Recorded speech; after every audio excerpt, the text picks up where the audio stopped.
Hi, my name is Sally, and I am 37 years old. It's been a year or two since these events happened, but I still think about them a lot, so I wanted to share my story with anyone who wanted to listen. The story starts with my dad. After my mom passed away from cancer, my dad threw himself into starting a business. I was too young to remember her clearly, and my brother Kyle was just a baby. My dad dealt with his grief by keeping himself busy with the business. He was still a great dad to Kyle and me, but he also worked very hard. At first, the business struggled, but eventually it started to grow little by little. It became successful enough to support us.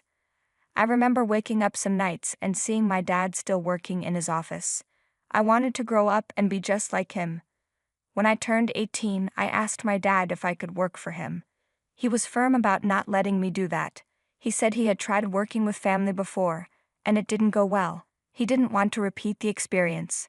I didn't understand what he meant at the time, but I respected his wishes. Even though I was disappointed, I found another job. It wasn't hard work, but it helped me get by. One day, I was in my dad's office and decided to look at his accounts. I discovered that his business was losing a lot of money, and if things didn't change, he would have to shut it down in a few months. I was shocked. I confronted him about it. "Dad, the business is losing a lot of money. What's going on?" "Were you snooping through my stuff?" he asked. "I'm sorry I did that, but you're going to end up closing down." "I know, but nothing I do is working. I've cut so many corners just to keep the business afloat. I was thinking of shutting it down." "No, don't do that. Please let me help you. I promise you won't regret it." "I don't know about that. You know how I feel about mixing family and business." "Yes, I know. But I went to business school. I know what I'm talking about. Just give me a couple of months, and I promise I'll get the business up and running." "That seems like a very expensive risk." "You took a risk by starting the business. This is just another small risk. If it goes wrong, I'll work to make up for it for the rest of my life, I swear. It's only because I'm desperate and a little curious to see how you'll do it that I'll allow it. You won't regret it." After my dad finally let me work with him, I spent the next few months working tirelessly. I ran the accounts and contacted a lot of people to help the business grow. Instead of shutting down, the business started to improve, and we got more clients. My dad was surprised by the results. I even think he was proud of me, even though he never said it. I kept working hard, but my dad was okay with just getting by. I wanted the business to grow enough so my dad would be set for life. Dad was happy and helped me a lot initially, working hard with me, but as time went on, he let me handle things. I didn't mind because it made me feel good to know that he trusted me that much. I once asked him if he was ready to retire and let me take over the business, but he said he wasn't. He felt he still had many years of work left and didn't want to retire too early. I didn't want to point out that he wasn't working much, so I didn't say anything and continued working. About 8 years into working for my dad, my brother Kyle decided he wanted to join the company too. I was okay with my brother Kyle joining the company, but I wasn't happy when he became a co-CEO with me. I didn't say anything because ultimately my dad had the final say in the business.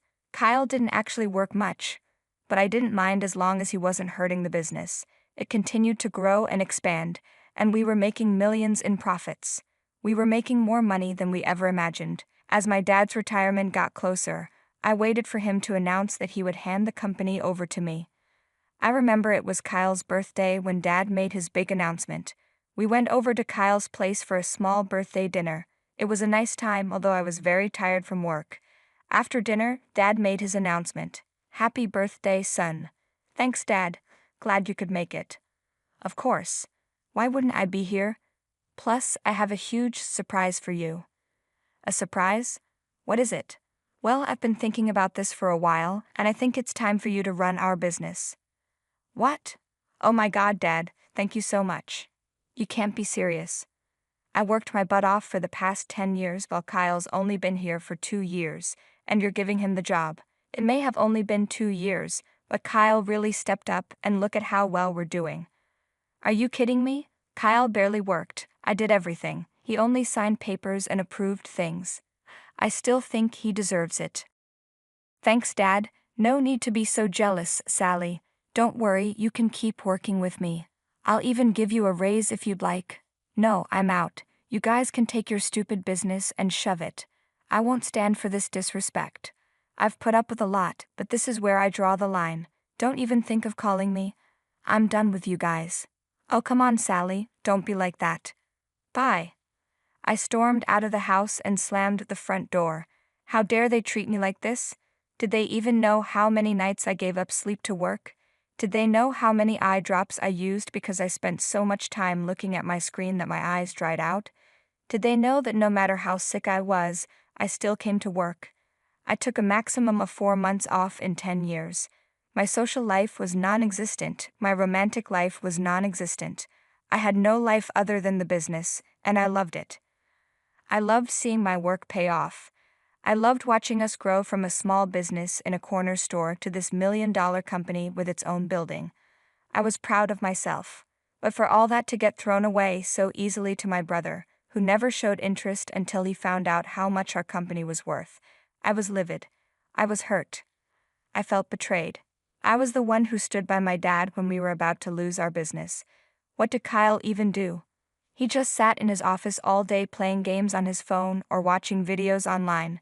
Whenever we had meetings, he stayed quiet and looked to me to make decisions.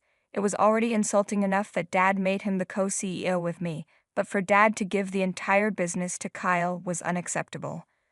When I got back home, I felt a mix of emotions. I broke down and cried. I always knew that Kyle was my dad's favorite.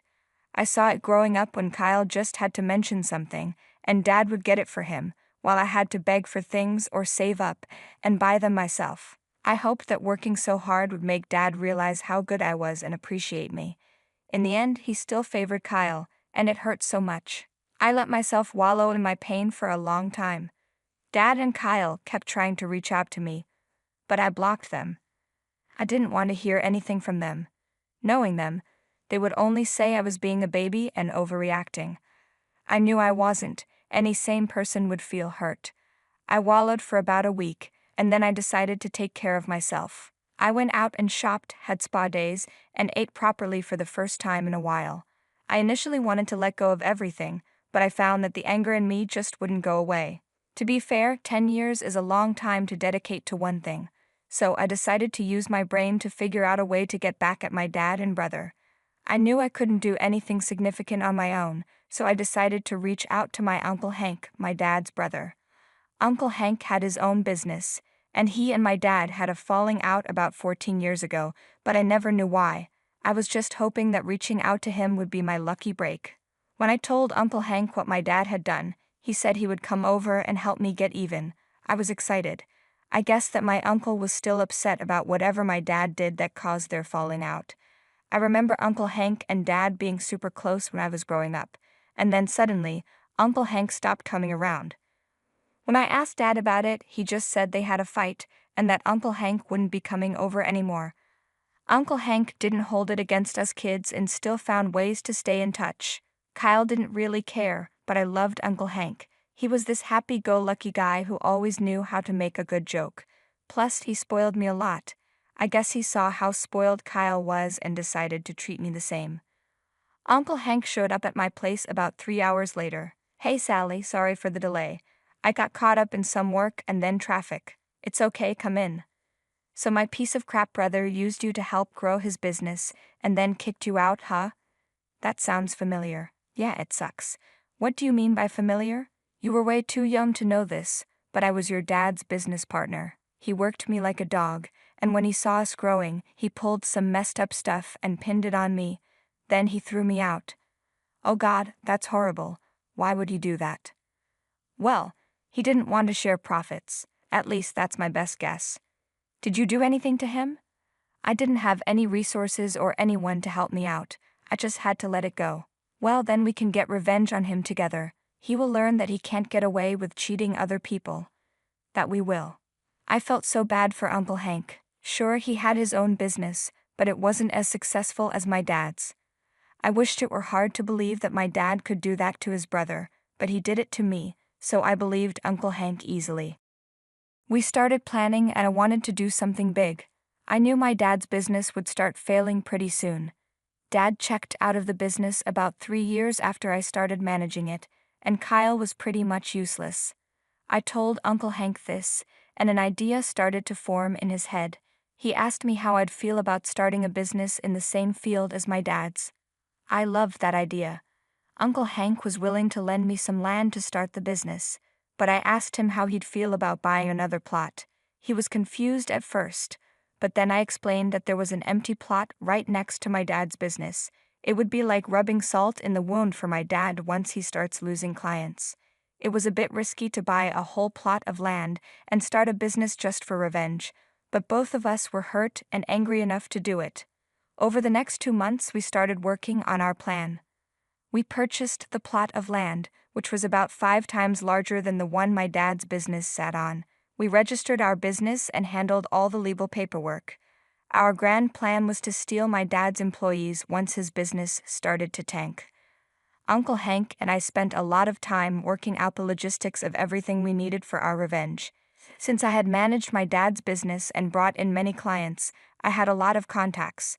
I snagged a bunch of my dad's clients and even got them to refer our business to their friends and families. We had a very solid start. To be honest, I was just waiting for a call from my dad or brother any day now, knowing their profits were beginning to suffer. I was right. About 7 months into starting our business, Dad called me. I was fully prepared for him to start begging me to come back. Instead, he asked me to come over for dinner. I guess he wanted to plead with me in person, so I agreed to go. When I arrived, my brother was there too. He looked nervous, and they were both suspiciously nice. I made sure to carry copies of the documents proving I was the co-owner of the land and business with Uncle Hank. I wanted to go out with a bang. They deserved it after all. We ate dinner, and while it was awkward for Dad and Kyle, I just waited for the chance to tell them how I was actively ruining them. Finally, after dinner, Dad said they had something to discuss. So, honey, there's something we need to talk to you about. Yes. You see, there's this new competitor in the field, and right now, we're kind of sinking. Oh man, that's tough. Yeah, so Dad and I were wondering if you'd want to come back and work for us. Excuse me? Absolutely not. You know what you did last time, and I'm not going to let you use me until everything gets good just to then throw me away. Don't be dramatic, Sally. I was only doing what I thought was best. If Kyle was the best, why isn't he solving your issue? Why are you asking me? I'm not as good as you. I tried to tell you, Dad, but you were way too confident in me. I guess you'll just have to deal with it. Please, Kyle is great, but we just need someone who has a little more experience. I'm done with your disrespect. And as my daughter, you have to work for me. I think not. I'm already working for another company. You can quit it. I don't care. You're going to come back. Why will I work for you when my company is currently crushing yours? You're working for our new competitor. Well, technically, I own it. You're lying. You wish I was. Here are the documents. You own it with Hank. He's so much more talented than you. Plus, he actually appreciates everything I do. It's honestly a pleasure to work with him. How can you do this to your family? The same way you could do it to Uncle Hank and me. I will obliterate your company and leave you both in the dust. All the best. Dad tried to call out for me as I made my way to leave, but I didn't pay him any mind. My face hurt from smiling so hard. Finally, Uncle Hank and I had gotten our revenge. My dad and Kyle were going to learn why it's so wrong to cheat family. Buying the land and starting the business was only the beginning.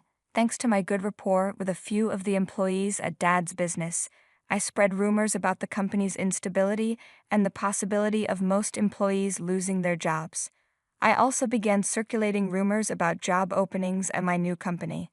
We had a lot of applicants. It wasn't an issue hiring them because I knew all of them had strong work ethics and could deliver good results on time. Many were shocked to see me managing the hiring process, which only spread the rumors further, bringing us even more applications. My dad's business was not only crumbling from the outside, but also from the inside. Dad furiously called Uncle Hank and yelled at him for sabotaging his business, but Uncle Hank just laughed in his face and told him he deserved it before hanging up. In about another year, Dad's business was running at a huge loss and in large amounts of debt. Uncle Hank and I were thriving. We were even bigger than my dad's business had been at its peak. We had about 20 times the number of clients that Dad ever had. It was an amazing feeling of accomplishment. Since Dad's business was running at a loss, Uncle Hank and I bought it off him. He was so mad about it he refused to look us in the eye when we signed the final papers. I didn't think our plan would work out this well, but I was glad. Uncle Hank and I are living much more comfortably now. The anger that had been in us for a long time finally went away. In Uncle Hank, I found another, better father figure. He truly cared for and appreciated me. I made sure to always let him know just how grateful I was for him. So that's my story. I learned just how important family is and that it's a pretty bad move to cheat on your family. You never know how it may come back to bite you.